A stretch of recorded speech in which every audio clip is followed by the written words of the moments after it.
The shoreline of Santa Monica offered no sanctuary, only a vast, rhythmic reminder of everything Daniel Whitaker was about to lose.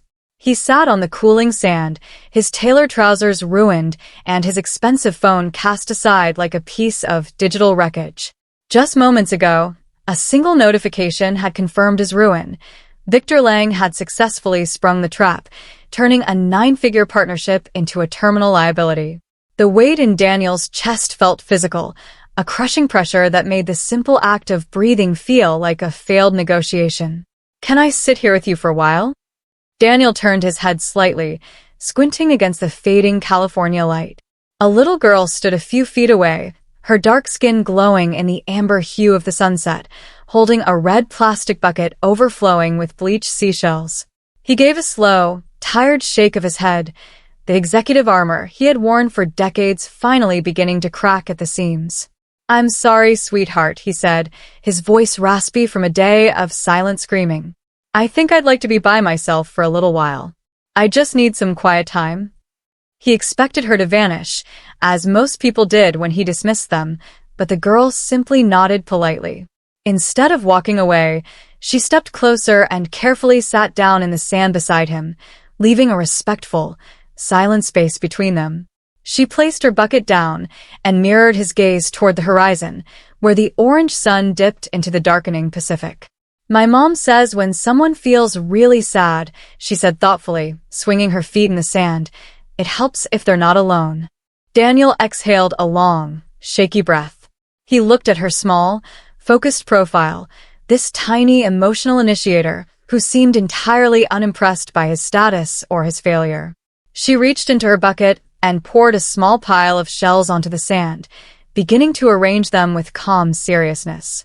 "What are you making?" he asked, his curiosity momentarily overriding his despair. "A house," she replied, pressing a white shell into the damp earth. "For the ocean. Sometimes the ocean gets lonely too." The sentence tugged unexpectedly at Daniel's chest. In a world of predators and contracts, here was a child building a fortress for something that could never thank her, simply because she believed everything deserved a place to call home. For the first time all day, the crushing pressure eased, replaced by the quiet realization that while his empire was falling, the foundation of his humanity was still standing. The salt air of the Santa Monica shoreline was quickly replaced by the sterile, recycled oxygen of the Whitaker Ventures tower. Daniel stood in the elevator, watching the floor numbers climb toward the 31st floor, feeling the transition from the sand to the cold, immaculate control of steel and glass. He still felt the phantom weight of a seashell in his pocket, a tiny anchor of reality against the storm waiting behind the frosted glass doors. When the door slid open, the atmosphere was a physical blow. The usual hum of productivity had mutated into a sharp, jagged urgency. Assistants moved with lowered heads, and the very air seemed to vibrate with the collective anxiety of a sinking ship. Robert Hale was waiting outside the conference room, his silver hair uncharacteristically disheveled and a cold cup of coffee clutched in his hand. "You smell like the ocean," Robert muttered, though his eyes remained fixed on the digital tablet in his other hand. "I was looking at a different kind of architecture," Daniel replied quietly, pushing the door open. Inside, the room was bathed in the harsh, crimson glow of the wall monitors.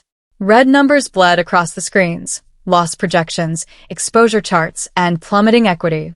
His executive team sat around the walnut table like ghosts at a wake, their faces sallow under the fluorescent lights. "How bad?" Daniel asked, his voice steady even as his eyes tracked the 9-figure deficit pulsing on the far wall. Linda Marquez, his CFO, didn't look up from her laptop.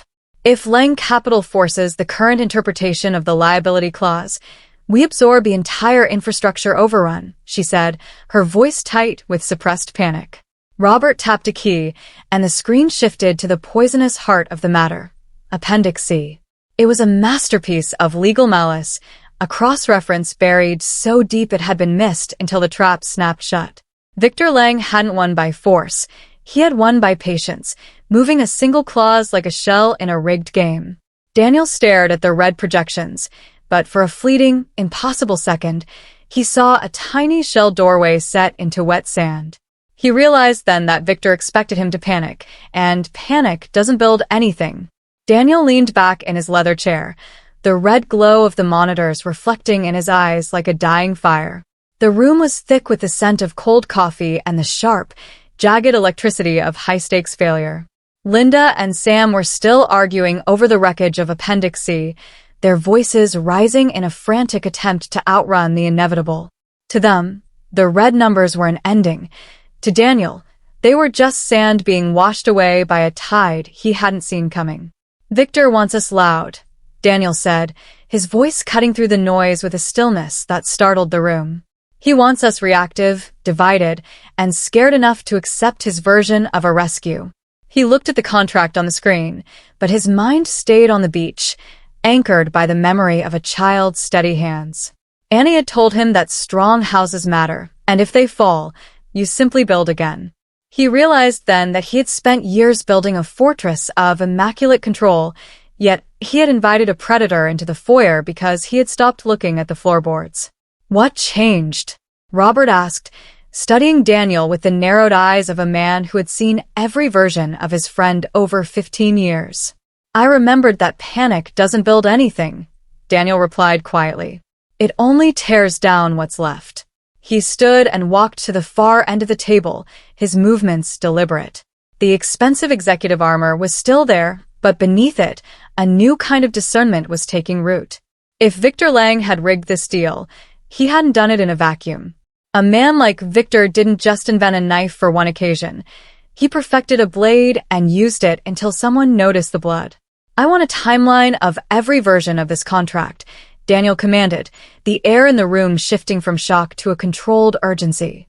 "I want to know who touched Appendix C and whether Victor made similar moves in his prior developments." He wasn't just defending a company anymore. He was beginning to hunt for the pattern beneath the polish. The silence of the midnight office was absolute, a stark contrast to the digital warfare that had consumed the daylight hours. Daniel stood by the floor-to-ceiling windows of his private suite, watching the city lights of Los Angeles flicker like a vast, indifferent circuit board. He had spent his life mastering this view, yet tonight it felt like a machine waiting to judge him. He reached into his pocket and felt a single grain of sand caught in the cuff of his trousers. It should have annoyed him, but instead, it grounded him. The stillness broke with the sharp, rhythmic buzz of his phone against the glass desk. Daniel picked it up, expecting another frantic update from his legal team, but the screen displayed an unknown number. The message was brief, stripped of any corporate politeness. "I don't usually do this, but if you're really looking at Lang's contract history, ask about Phoenix Harbor Phase 2. Someone died trying to stop the overruns. Be careful." Daniel read the words 3 times, the cold weight of them sliding beneath his ribs. In the world of high finance, matter resolved was the language used to turn human damage into paperwork, but a specific dead body was something else entirely. He called Robert Hale immediately, his voice dropping into a register of colder, more useful purpose. "Phoenix Harbor," Daniel said, bypassing any greeting as Robert answered. "I want everything we can pull on Phase 2. No interns, no junior staff. Just us." By the time Robert arrived, the atmosphere in the room had shifted from a defense of assets to a hunt for the truth. They dug through archived filings and old permit records until a name finally surfaced from the digital dust. Ethan Cole, a 34-year-old risk analyst whose employment status had been marked closed following a single car accident. Daniel stared at the name, realizing that Victor Lang hadn't just moved numbers. He had moved lives. The ghost of Phoenix Harbor had finally found a voice, and Daniel realized that telling the truth calm was about to become the most dangerous game he had ever played. The next morning, Daniel Whitaker did something he hadn't done in a decade. He drove himself. He left behind the security detail and the assistants, stripping away the executive armor that usually smoothed the edges of his world. The dark gray SUV felt hollow without the hum of brief subordinates, but as he navigated the sun-bleached streets towards Santa Monica, he felt less like a billionaire and more like a man searching for a lost foundation. Robert Hale was already waiting in the parking lot of the Community Education Annex, leaning against a practical silver sedan. He handed Daniel a paper coffee cup, his expression hardened with the gravity of what they were about to do. They weren't here for a transaction. They were here to ask a grieving woman to reopen a room she had likely spent years trying to seal shut. Inside, the hallways of the annex smelled of old books and copier toner. They found the room number the secretary had provided, room 204. Through the thin door, Daniel could hear the muffled, clear voice of a woman leading an adult writing workshop. He leaned against the hard institutional bench, the silence of the hallway amplifying the weight of the name in his pocket. Ethan Cole. When the class finally filtered out at 10:15, Rachel Levin emerged last. She carried a canvas tote and a stack of papers, her face marked by a sharpness around the eyes that only long-term grief leaves behind. The moment she recognized Daniel from the news, her expression shuddered with an immediate, defensive anger. "No," she said, turning toward the stairs before he could even speak. "Rachel, please," Daniel said, his voice quiet but carrying the truth calm he had learned on the sand. "We're not here for publicity. We're here because of Ethan Cole." The name hit her with the force of a physical blow. She stopped, her knuckles whitening as she gripped her papers. Daniel stepped forward, meeting her guarded gaze with a level of honesty he hadn't known he possessed. He told her he believed Victor Lang had used his company the same way he had used others, and that he wanted to understand the truth before Victor buried someone else. Rachel searched his face for the hidden ask, the strategic maneuver. Finding none, she finally let out a jagged breath. "Not here," she whispered, the first lock on the door finally clicking open. The storage facility in Glendale sat tucked behind a chain-link gate, a silent graveyard for lives that had outgrown their current shapes. Daniel arrived as the sun began to bake the asphalt, feeling the weight of the moment far more than the heat. Rachel stood by the roll-up door of Unit B19, her face pale, holding a small brass key that seemed too fragile to carry the burden of the last several years. When the lock finally gave with a dull, metallic click, the door shuddered open to reveal a cramped space smelling of dust and old cardboard. Inside, the past was waiting.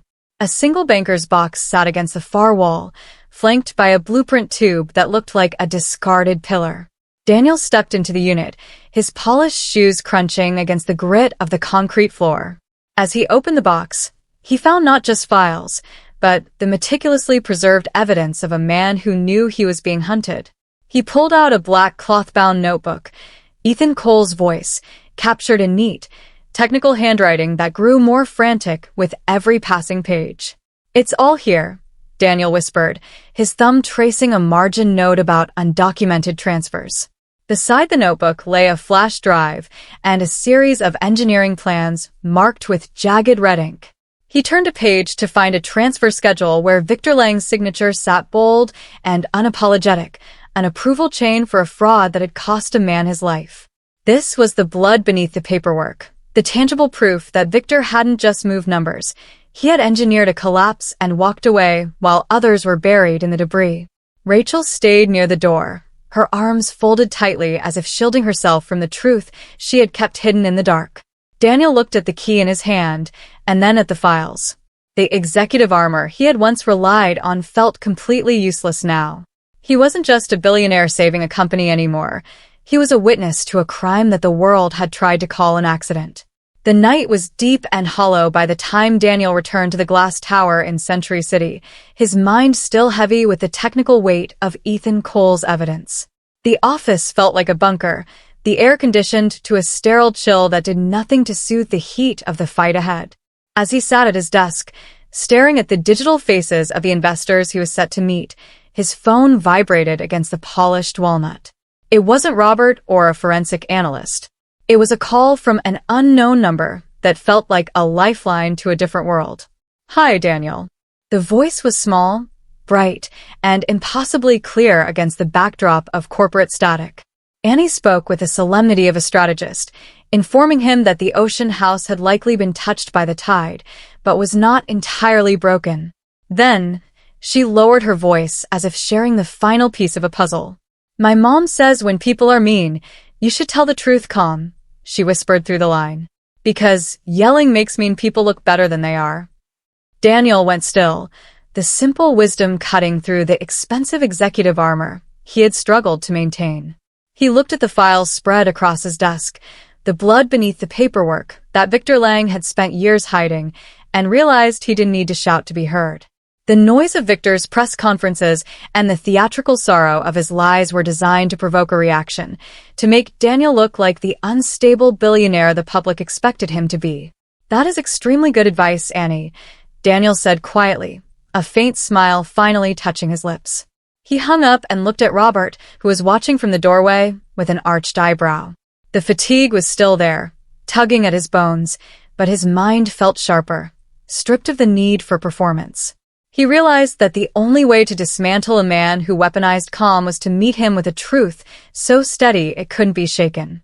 He folded his hands over the notebook, no longer hunting for a comeback, but preparing a foundation.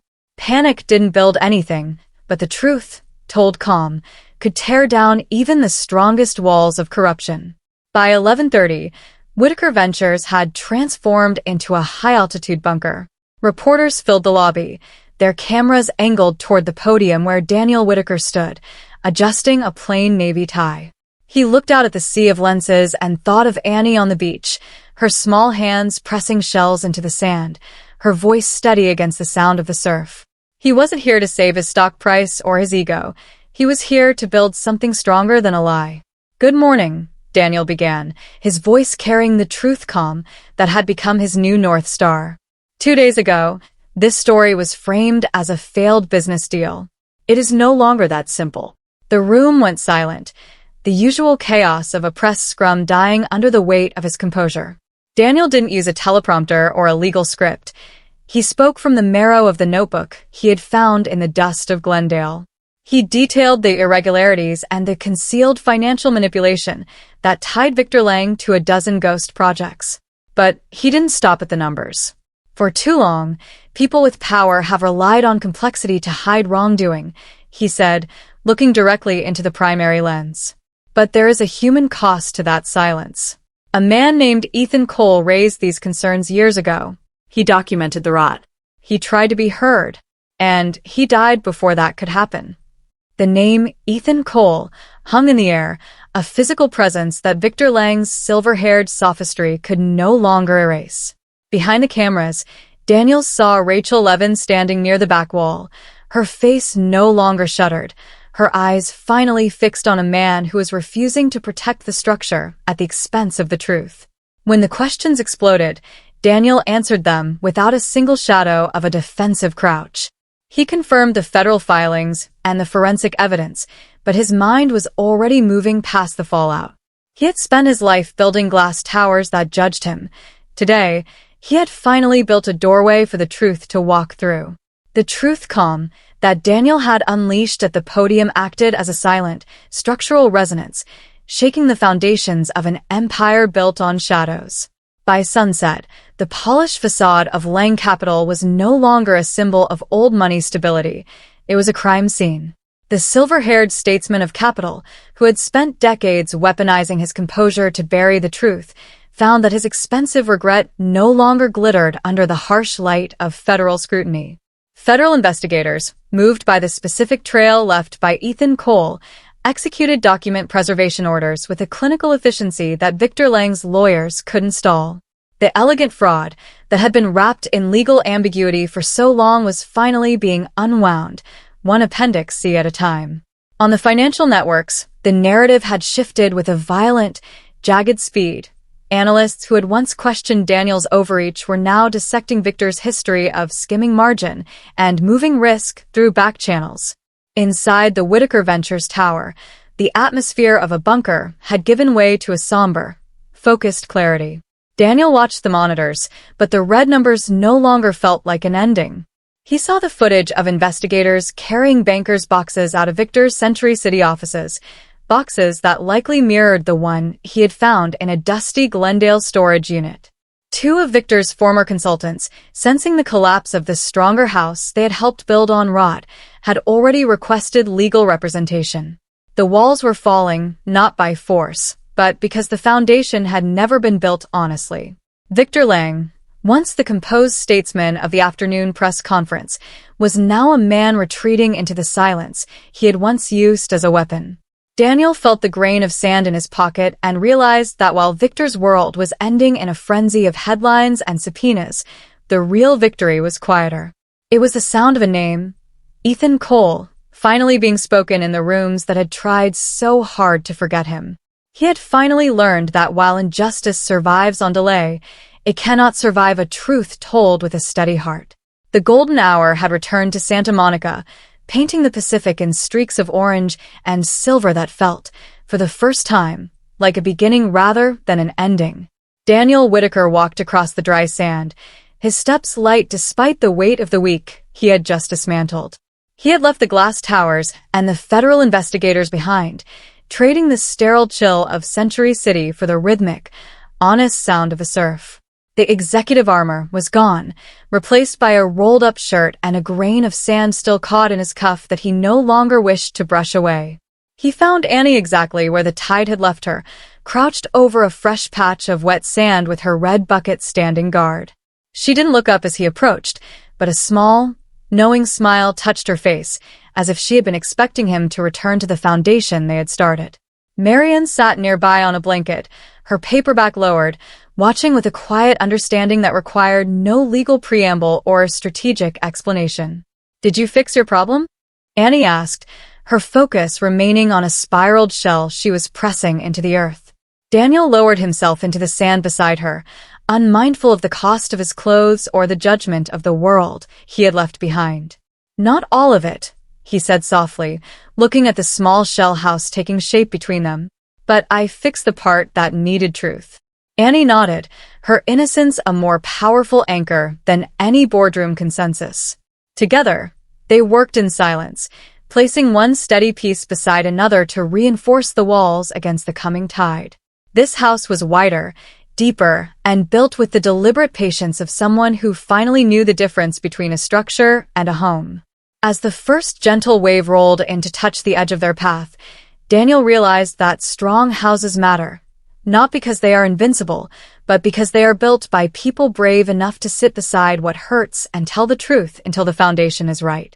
The tide would come, as it always did, but this time, he was ready to build again.